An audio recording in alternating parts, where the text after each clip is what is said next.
vamos a hablar un poco de cuerpos en el mercado. Vamos a hacer filosofía de la tecnología feminista o filosofía política de la tecnología feminista o algo así. Vamos a hablar sobre biocapitalismo reproductivo. ¿A partir de qué noticia? De que en noviembre de 2024 en Villa Allende, Córdoba, un bebé nació prematuramente tras un acuerdo de gestación por sustitución entre una mujer cordobesa y una progenitora francesa que aportó su óvulo. Acuerdo entre privados.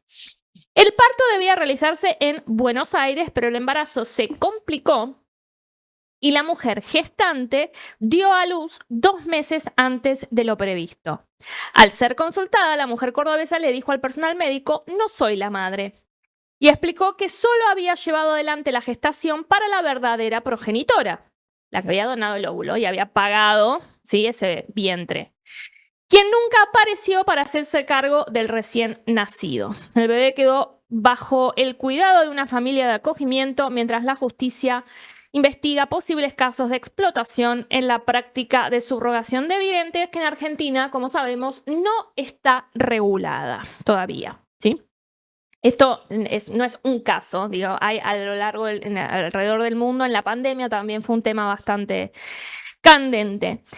Para pensar este problema se me ocurrió traer el libro Biocapitalismo, Cuerpo y Mujeres, Materialidad Política y Justicia en las Tecnologías de Reproducción Asistida, de Lea Muñoz Contrera. Lea es bióloga y filósofa de las ciencias, es mexicana, mujer trans, es activista transfeminista y trabaja académicamente el tema de las tecnologías reproductivas dentro del biocapitalismo y cómo estas tecnologías cambian la ontopolítica del cuerpo femenino. Vamos a explicar estos conceptos en esta columna, así que la idea es que no los hayan entendido, los vamos a entender justamente ahora.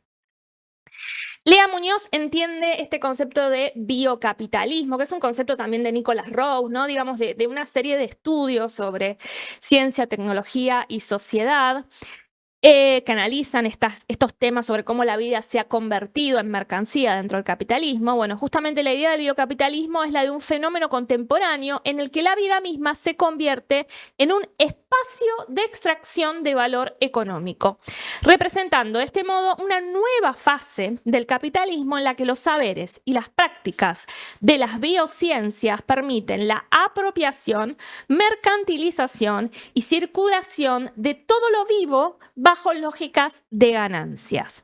Para Muñoz, el biocapitalismo se caracteriza por 3 propiedades básicas. En primer lugar, por la integración del cuerpo y la biología en el mercado, convirtiendo a procesos como la reproducción, lo genético, la regeneración celular en mercancías. En segundo lugar, una biopolítica molecular y neoliberal donde el control de la vida opera tanto a nivel genético y celular, como desde una perspectiva económica en la que el Estado cede espacio al mercado en la regulación de la vida y la reproducción, ¿sí? Y el uso de discursos de promesa tecnológica que generan expectativas sobre un futuro optimista basado en el desarrollo de la biotecnología, promoviendo ideas de progreso, innovación y salud. Bien, la integración de la biología humana en el capitalismo da lugar a nuevas formas de entender lo social, nos dice Lea Muñoz, que generan claramente preocupación por su posible y más que factible vínculo con la explotación y la desigualdad. ¿Cómo no se nos ocurrió antes que esto podía llevar a la explotación y la desigualdad? Entonces, a lo que nos obliga el biocapitalismo, si somos personas críticas que quieren saber qué es lo que hace el poder, dónde está el poder y cómo podemos hacernos de ese poder para hacer cosas nosotros con ese poder. Dame todo el poder. El biocapitalismo entonces nos obliga a reflexionar sobre cómo la tecnociencia está transformando la definición de lo humano y las implicaciones de este cambio, ¿sí? Pensemos que en la noticia la mujer gestante dijo, yo no soy la madre de este bebé. Esto no es algo que se haya escuchado previamente en la historia, en donde básicamente si vos estabas embarazada de un bebé era porque era tu bebé, claro, y vos eras la madre. Esta disociación implica cosas, ¿no? Respecto de lo que entendemos por mujer, por varón, por cuerpo sexuado, por reproducción, etc. Me mata el rinraje de la mina que dijo, yo pongo acá la semilla, ni nos vimos, chao. Ni nos vimos. Uno de los campos donde el biocapitalismo tiene un impacto significativo es en lo que estamos hablando, la reproducción humana, y Muñoz habla de esto como biocapitalismo reproductivo. En este fenómeno, las capacidades reproductivas, como por ejemplo producción de óvulos y gestación, se convierten en mercancías dentro del mercado global de reproducción asistida. Según Lea, el biocapitalismo reproductivo redefine la manera en que se concibe el cuerpo de las mujeres en el ámbito reproductivo. Esto es lo importante, lo que ella quiere que nosotros entendamos a través de su libro, ¿no? Cómo estas prácticas cambian la comprensión de lo humano, ¿sí? Porque básicamente la nueva percepción del cuerpo como propiedad tiene implicaciones sociopolíticas que antes no existían. En este sentido, la reproducción hoy es una mercancía amplia, ¿sí? Dando lugar a un mercado global que promete hacer accesible la reproducción a todos los cuerpos, ¿sí? No únicamente a aquellos que tienen capacidad de gestar.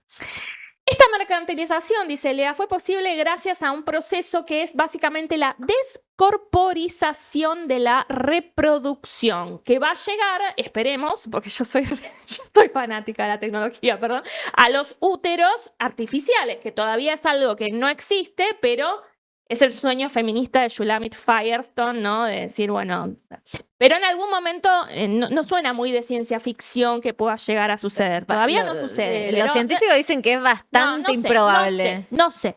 Es muy difícil. Hay avances. Esta descorporización de la reproducción es un proceso a través del cual las capacidades reproductivas pueden transferirse entre distintos cuerpos, creando nuevas configuraciones corporales, subjetividades y experiencias. Piensen en esto, ¿no? Una mujer blanca, este es el esquema más común, una mujer blanca dona un óvulo, una mujer negra pone su capacidad de gestación, ¿sí? Y el esperma probablemente viene del varón que lo compró, que probablemente sea un varón blanco, porque son los que tienen más poder económico para realizar este tipo de cosas, y sin embargo, ¿quién es la madre en ese caso? Por ahí en ese caso no hay madre, porque por ahí es solamente el padre Marley. el que está, sí, Marley, claro. Entonces, todas estas cosas son muy nuevas y desafían mucho nuestra percepción y nuestra capacidad de entender qué es lo que está pasando, ¿sí? Son configuraciones que se van dando de manera muy veloz y que están desafiando algo que durante muchísimo tiempo fue parte de nuestra naturaleza, ¿no? Que tiene que ver con quién reproduce, ¿sí? Básicamente. Entonces, este fenómeno genera claramente nuevas formas de relación social, controversias políticas y, por supuesto, estructuras de explotación porque vivimos bajo el capitalismo. En este contexto, para Lea Muñoz, es crucial retomar la materialidad biológica de la reproducción en los cuerpos de las mujeres como un eje central en las dinámicas de opresión y explotación. Sin embargo, y por eso les conté, y ella también en su audio que tuvimos que recortar un poquito, se presenta como una mujer trans y lo hace también en el libro. Su perspectiva no es para nada esencialista ni biologicista, sino que lo que quiere ayudarnos a entender es que tenemos que reconocer que en la ontopolítica contemporánea la biología y la sociedad están intrínsecamente entrelazadas y le dan forma a la materialidad de nuestros cuerpos. Vamos a escuchar ahora un audio de Lea donde nos explica este concepto de ontopolítica. El concepto de ontopolítica o política ontológica, como también se le conoce, surge dentro del campo de los estudios filosóficos y sociales de la ciencia y la tecnología como una herramienta teórico-conceptual que busca dar cuenta de la manera en que se conforman y se constituyen los objetos dentro de las prácticas científicas y tecnológicas. De forma básica y fundamental, este concepto busca señalar y enfatizar que todos los objetos del mundo estarían conformados y constituidos tanto por lógicas materiales como por lógicas políticas. De ahí el por qué se habla de política ontológica. La noción de política que aquí existe es una noción de política muy amplia que no se restringe a política pública y que en cambio busca ver de qué manera hay una dimensión política en la ciencia desde las preguntas de investigación que se plantean, los métodos que se utilizan, el presupuesto, los sesgos que existen, los materiales que se utilizan. O sea, es una concepción amplia y que, como muchos estudios han dejado ver, bueno, todo eso eh, no nos revela una única realidad, sino que muchas veces, en función de todo esto, tenemos múltiples maneras, no solo de ver el mundo, sino de habitarlo.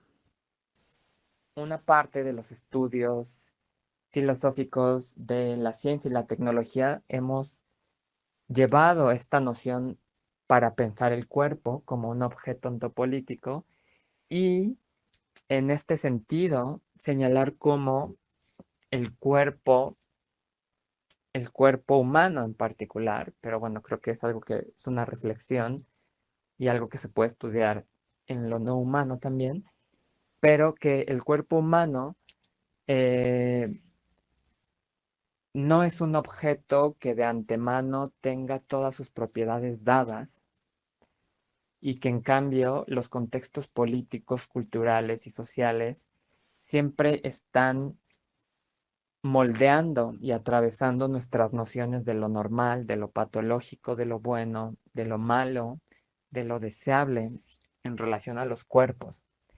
Y en ese sentido, eh, el concepto de ontopolítica lo que nos permite es cuestionar cuáles son las, los contextos políticos y las ideas políticas que están conformando cierto recuento sobre un objeto, pero igualmente de qué manera la materialidad del mundo y las lógicas materiales igualmente van delineando posibilidades políticas para los cuerpos, tanto abriéndolas como cerrándolas. Para analizar el cambio ontopolítico de los cuerpos reproductivos que trae consigo la tecnología bioreproductiva, lo que nos propone Muñoz es desarrollar una filosofía política feminista de la tecnología que tenga como objeto de estudio específico la ontopolítica del cuerpo reproductivo en el biocapitalismo, que es algo que en general a la filosofía política y a la filosofía de la tecnología no les interesa pensar, por eso es necesario que sea feminista, ¿sí? Y dentro de este campo, la idea es que podamos disputar el significado y los efectos de las tecnologías, diferenciando cuándo éstas podrían promover justicia y autonomía y cuándo en realidad lo que están haciendo es reforzar desigualdades. En el caso de las tecnologías de reproducción asistida, Lea Muñoz defiende una postura crítica, evitando tanto la tecnofobia esencialista, ¿sí? El neoludismo, como Ustedes, como también la tecnofilia transhumanista, que sabemos que viene de la mano del tecnosolucionismo, que es una porquería.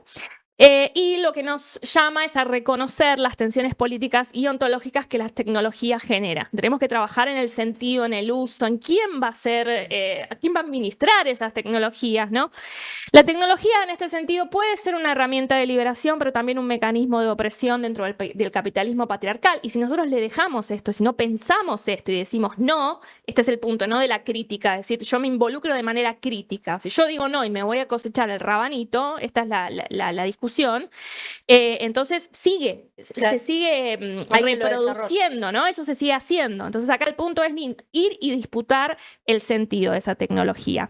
Ella plantea que la crítica revolucionaria, porque ella es de izquierda, plantea que la crítica revolucionaria del biocapitalismo reproductivo tiene que impulsar una transformación de la reproducción social dentro de una revolución más amplia contra el capitalismo, y para ello es clave desnaturalizar la reproducción en el capitalismo, cuestionando las relaciones de parentesco basadas en la familia nuclear y las necesidades y deseos reproductivos que impone el sistema. Porque estas tecnologías existen porque hay un deseo reproductivo básico, que es el de tener descendencia genéticamente ligada con uno, ¿no? Y con estas cuestiones de formar por ahí una familia tradicional. Entonces, en general, las pensadoras de izquierda, como también Sophie Lewis, por ejemplo, que hizo Full Surrogacy Now, que es un libro muy interesante sobre el tema de la subrogación, lo piensan desde el punto de cómo serían estas tecnologías si nosotros pudiéramos deshacer la familia nuclear, que es la base institucional del capitalismo, y que se reformaran los deseos respecto de quiénes tienen hijos, quiénes los cuidan, ¿no? ¿Qué pasaría? ¿Qué condiciones de posibilidad abriría, ¿no? esta revolución del parentesco? Pero más acá, más en lo que podemos hacer, lo que plantea es reconocer, o que la izquierda tiene que reconocer una nueva sujeta política de la reproducción, que es la gestante sustituta. No como una víctima, sino como una trabajadora con agencia y con capacidad de lucha por derechos, ¿sí? En este sentido, lo que nos dice es que las trabajadoras de la reproducción social, que no son solamente las gestantes, sino que acá pone a todas, incluso a las enfermeras, digamos, todas las mujeres que estamos encargadas, yo como docente, ¿no? Bueno, docente, que estamos encargadas de los trabajos de reproducción social, tenemos que convertirnos en un sujeto revolucionario porque tenemos el potencial político, dice, para transformar la reproducción y el cuidado en algo que sea técnicamente mediado y socialmente reproductivo, pero que al mismo tiempo rompa con las lógicas de explotación del capitalismo. Así que gracias, Lea, por invitarnos a pensar en estos términos complejos pero interesantes sobre el tema.